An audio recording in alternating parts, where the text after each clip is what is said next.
Assalamu alaikum and welcome to Muslim Female Leaders. Today we have with us the president of Melbourne Muslimahs, Jedda Van Rooyen, and we'll be interviewing her as a part of Muslim Female Leaders program. Our first question for Jedda is, tell us a bit about yourself as an Australian Muslim woman and a bit about your background and how long you've been in this region. Walaikum salam. Thanks for having me. So I grew up in Sydney, on Sydney's northern beaches. I was actually raised Catholic, so I had what I think is a very typical Aussie upbringing. I grew up by the beach. My dad's a surfer, so very different to my life I'm living now, alhamdulillah. So I didn't know anything about Islam growing up. I was raised Catholic and from a practicing Catholic household. So I went to church every Sunday and I had what I feel is a very strong connection with God growing up, which was quite unusual as well amongst my friends. A lot of my friends didn't go to church or didn't really identify as any sort of religion, but mostly like of a Christian background. So when I met my husband, who was born in Indonesia, I became interested in Islam. So it was pre-YouTube. So it was kind of like I had to go to the library and borrow books on Islam or world religions and things like that to try and learn more. And then I would ask him to bring me back books from the mosque. So he'd bring me back little pamphlets or DVDs at the time from the mosque, because we didn't have YouTube to learn anything about Islam. There were no videos that you could just access on your phone, no smartphones or anything like that. So I was really very much a self-taught Muslim, and marrying a Muslim who kind of just took for granted everything that he was brought up to believe, he struggled to answer a lot of my questions. So I spent a couple of years researching Islam before I made the decision that I wanted to take my Shahada. And it was a specific revert story that I watched, a DVD that he brought me. And her story really resonated with me at the time because I'd been learning a lot about Islam and finding out how much it already connected with my values and beliefs that I already had, and things I didn't know. I didn't know that Islam confirmed a lot of my Christian beliefs and values already. So for me, it was really a natural progression to accept Islam. And this sister told her story about how she was worried that if she got hit by a bus and, if she were to die and she hadn't accepted Islam and taken her Shahada, it would be her biggest regret. So that really, it still gives me goosebumps today when I think about that story, because it just went to me, yes, I have to take my Shahada. I had this overwhelming feeling. And I actually just took my Shahada there by myself in that room, thinking, okay, even if I don't make it to the mosque, at least I've said it and hopefully Allah will accept from me. But my husband came home from work that day and I was very excited. I told him, I've taken my Shahada, I'm Muslim. And he said to me, no, we've got to go. Let's go to the mosque. Let's make it official. So we went down to our local mosque with my husband and his brother. And after Maghrib prayer, I took my Shahada. And it was quite a surreal experience because I was very excited about this new stage of my life and, what it meant for me. But at the same time, I really did struggle because I was living in an area where there was not a real big Muslim population. I didn't know any sisters in the area. I just knew my husband and that was it. So, mashallah, there were some beautiful sisters at the mosque that took my number and they really did make an effort to try to keep in touch with me. But I think I was in my early 20s at the time, so I was quite shy. I had my circle of friends from school and things like that, and I kind of in some ways thought that my life wasn't going to change. I didn't really need to change too much about myself. I could still be the same person I was, and it would be fine. I would find my way. But I really did struggle in those first few years of being a Muslim. And it wasn't really until we moved to Melbourne, and it was a big part of us moving to Melbourne. We wanted to be in a place where there was a lot more diversity, and we had just had our 2 daughters. So our daughters are a year apart, and it was when my youngest daughter was 1, we made the decision to move to Melbourne. We actually thought we'll give it a go for a couple of years. I came here to study a course, and we thought we'll just try it for 2 years while I study, and if we don't like it, we'll go back to Sydney. But alhamdulillah, like, we love Melbourne, and we found the community here is just amazing, and we've been here now for 8 years. And in my search, as soon as I got here, I started searching for, I was really looking for a community of converts. I wanted to connect with other converts, because every time I went to a mosque, I really felt it was attached to a certain culture. I didn't feel like I fit in. I wasn't wearing hijab, so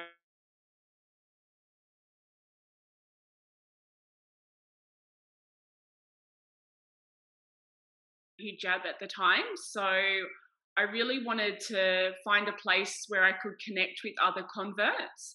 And through my search, I actually found an organisation in Doncaster called Benevolence, and they have an amazing convert care program. So I actually reached out to them and got in touch, and I met a group of converts there, which I'm still in contact with a lot of them today. And it was a really good experience for me, because it really encouraged me in my practices and made me want to learn more about Islam.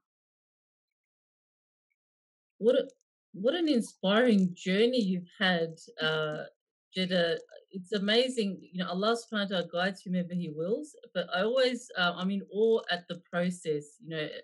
Just as outsiders, just looking in, just the things that fall into place, or the planning. Allah subhanahu wa ta'ala is the perfect planner. Just the plan that He has for people, and how they do come to take their shahada, sometimes privately, sometimes in public. I wanted to ask, now you're the president this year of Melbourne Muslimahs. For our viewers that may not be aware, can you tell us a little bit about Melbourne Muslimahs, what your vision is, what your mission is? Yeah, so Melbourne Muslimahs started in 2018. I actually met a sister at an iftar at Al Surat College, and she's a dear friend of mine today, and her name's Sarah, and she actually is the founder of Melbourne Muslimahs, and we started together in the community. We started as an organisation for new Muslim sisters. So we wanted to be a space where sisters could connect with each other in a non-judgmental space. So we just started off by taking sisters to the mosque. We'd organise lifts to go together in a group, because a lot of new Muslim sisters had told us, and we had had these experiences ourselves, were that they didn't feel confident going to the mosque. They didn't know anyone. They maybe weren't wearing hijab. So we could really relate to the experiences that they were going through. So we wanted to be that space and just encourage sisters to get together and to learn more. So we would go to Preston Mosque on a Thursday night and have pizza, and go to a Sierra talk, and just encourage other sisters to come along. And then we were finding other sisters were reaching out to us as well. We were getting messages, because we had a little WhatsApp group. So we were getting messages from sisters as well that were born Muslim, but they may have been raised in a non-practicing household, so they didn't know a lot about their deen as well. So they felt they could really relate to the convert experience. And so we would invite those sisters along as well. We also were getting sisters that were coming out of prison as well. So there are a lot of sisters taking their shahada in prison, and it's quite a challenging time for them, because once they are released from prison, they're going through a lot of challenges as it is. They've got to get back into society and get themselves set up in housing and try and find study or employment opportunities. But they also have no connections to the Muslim community outside of the prison system. So we have worked to be that connection space for sisters, to be a real safe space, in a non-judgmental way. We'll go take them shopping, for instance, just to get new clothes. So it's often a great bonding experience. Like people will say, oh yeah, the halal butcher's here, or you can go to this shop on Sydney Road and buy a hijab. But to actually go and take them, like they don't have transport or they might not have their license. So to say, oh, I can pick you up, let's go together and we'll go for lunch together. It really boosts their confidence and helps them feel special as well, like to be taken shopping and someone's buying you something nice. Some people haven't had anything nice ever bought for them, so they feel really appreciated and special to be given new things and to taken shopping. So that's a lot of been like the motivation behind our organisation, is to make sisters feel welcome and to make them feel comfortable and not to feel, I felt that as well, like I wasn't Muslim enough or I wasn't doing this. And so maybe people are going to look at me funny if I ask this question. So that's been a huge motivation behind our organisation. You're doing some wonderful work there, Jedda, and the whole team sounds like they're very they're very focused on giving people a sense of belonging in their new identity as Muslims. And I think that's very, very powerful. And building that community, strengthening that community, it's wonderful work that you're doing. In the year ahead, what can we expect from Melbourne Muslims? What are some projects that you'd like to mention coming up? This is actually a huge year for our organisation, inshallah. We are in the process of being set up as a charity. So we're registering for DGR status at the moment, just because our organisation has grown immensely in the last 18 months. Even with COVID and all the restrictions we've had, we've found the demand has actually been bigger for our services. So inshallah, this year we're actually starting off our first major event for the year, which is a fundraising dinner this Saturday. It has sold out, but we will have another one coming up in Ramadan, inshallah, if there's no restrictions in place. So this weekend's fundraising dinner was actually a iftar, which was paid for from last year, which we had to postpone due to COVID. So we're having that this weekend. We'll have a special guest speaker coming from Interstate, which we'll be announcing on Saturday at our fundraising dinner. And we'll be having that on the 7th of May, our Sisters Iftar, which will be held in Roxburgh Park. We have a tree planting day coming up in March, which we're very excited about. We've been planning this for about 9 months now. So this is for sisters and their children to come along. We're selling packs which are $40, and you can get a selection of trees and grasses. And it's just going to be an experience for sisters to bring their kids along and learn about like the sadaqah of planting a tree and grasses and the shelter and the sustenance that it can provide for the different wildlife in the area. So we'll be doing that in Kilmore. That's coming up in March, and we do still have some packs available for anyone who would like to purchase a pack. And if any sisters and their children would like to come along and do some planting on the day. So they're just a few of the exciting things we've got coming up. We're also continuing our Zoom talks, which we started during COVID. So we'll be doing those on a monthly basis. And we have one coming up in a couple of weeks. We've got Kasim Rafiq from New York, who was a very popular speaker we had a few months back. His wife is a famous Ustada, Yasmin Moshahid, and he's a he's a relationship expert. So he'll be talking about relationships and giving us some advice on those topics. So we're always looking at different speakers from interstate and international on a variety of topics. We like to speak on sometimes taboo topics or topics the Muslim community don't like to talk about. We like to involve those type of speakers and give them a platform, and because we often get a lot of questions directed to us from non-Muslims. So yeah, we like to get knowledgeable people in those areas to talk as well. That's really important, isn't it, to be able to address a lot of the topics that do have some stigma attached to them. It's important to bring them to light and at least start the conversation. You Yeah, know, exactly. so that's fantastic what you're doing.